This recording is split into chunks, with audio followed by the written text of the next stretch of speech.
आज हम बात करेंगे 4 ऐसे मेजर कारण की जो कि आपका फेट लॉस नहीं होने दे रही है despite being in calorie deficit. Calorie deficit में रहने के बावजूद भी आपका फेट लॉस नहीं हो रहा है। देखो, फेट लॉस एक बहुत ही स्लो एंड स्टेबल प्रोसेस है और नॉलेज की कमी होने के कारण ये प्रोसेस और भी ज्यादा स्लो हो जाती है। आज हम 4 ऐसी गलती के बारे में बात करेंगे जो कि हर कोई अपनी फेट लॉस जर्नी में करता ही है और कहीं ना कहीं ये गलती मैंने भी की थी। वैसे आज के टाइम पे मैं खुश हूँ कि लोग इतने तो अवेयर हो गए हैं कि कैलोरीज क्या है और कैलोरी डेफिसिट में रहने से आपका फेट लॉस होगा, ये तो सभी को पता है।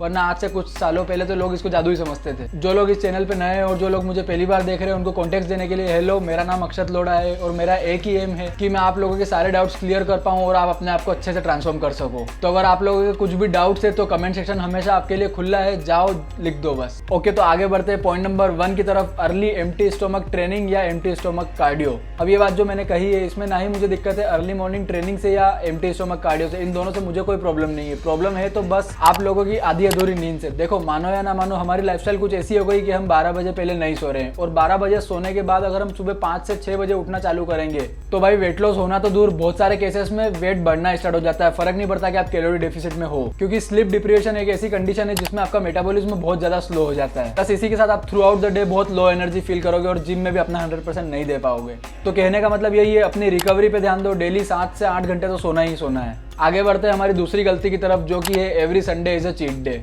बहुत सारे लोगों का ये मानना है अगर आप वीक में 6 दिन अच्छे से वर्कआउट करोगे, अच्छी सी डाइट फॉलो करोगे तो संडे जो है आपका जो चीट डे होना चाहिए ताकि आपको रिवॉर्ड मिले, पर ऐसा बिल्कुल भी नहीं। Let me explain why. Suppose आप लोगों की मेंटेनेंस कैलोरीज आई है 2000 और आप 300 कैलोरीज कम खा रहे हो, मतलब 1700 कैलोरीज खा रहे हो। अब आपने हफ्ते में 6 दिन तो आपकी 1700 कैलोरीज की डाइट पूरी करी है, ठीक है, मतलब आप पूरे एक वीक में 1800 कैलोरी डेफिसिट में रहे हो, ठीक है।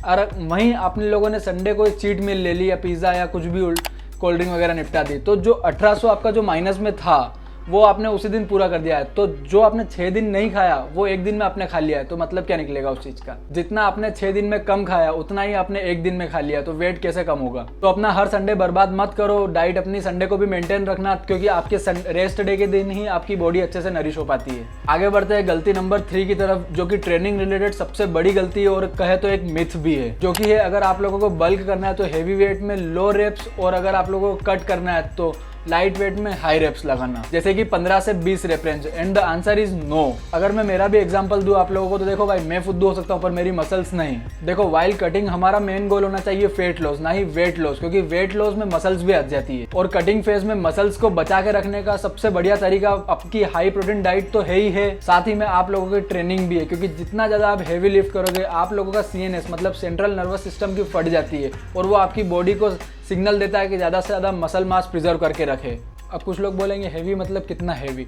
6 से 10 रेप के बीच में आपका फेलियर हिट हो जाना चाहिए ऑन कंपाउंड मूवमेंट, सारी कंपाउंड मूवमेंट्स में। अगर आप 12, 15 या 16 के आसपास फेलियर हिट कर रहे हो तो टाइम आ गया है कि आप अपना वेट बढ़ा लो, क्योंकि वो वेट आपके लिए हैवी बिल्कुल भी नहीं है। आगे बढ़ते हैं हमारी गलती नंबर 4 की तरफ जो कि है including more junk food than real food in your diet. देखो, फेट लॉस के लिए कैलोरी डेफिसिट में रहना है वो हम सबको पता है, बाकी आजकल सो कॉल्ड फ्लेक्सिबल डाइटिंग वाले भी हैं जो कि कैलोरी डेफिसिट में तो है, प्लस साथ ही साथ उल्टा सीधा भी डेली कुछ ना कुछ खा ही रहे हैं। तो once while everything okay, but अगर आप फ्लेक्सिबल डाइटिंग वाला फंडा रोज ही अपना रहे हो तो आपको रिजल्ट्स भी फ्लेक्सिबल ही मिलेंगे। एक एग्जांपल मेरे दिमाग में आ रहा है, मैं आप लोगों को उससे समझाता हूँ। एक तरफ अगर एक एप्पल है और एक तरफ हम 3 पीस लेते हैं डार्क चॉकलेट के, तो दोनों में सेम अमाउंट ऑफ कैलोरीज है। एप्पल में भी 100 कैलोरीज है और इसमें डार्क चॉकलेट में भी 100 अमाउंट ऑफ कैलोरीज है, पर क्या आप लोगों की बॉडी सेम रिएक्ट करेगी इनको खाने के बाद?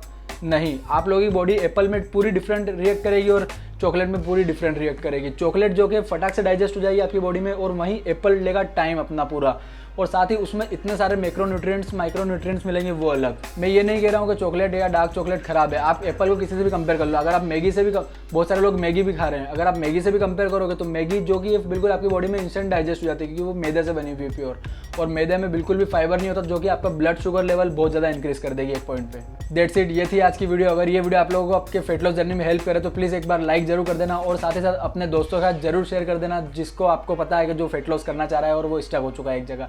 Thank you so much, bye.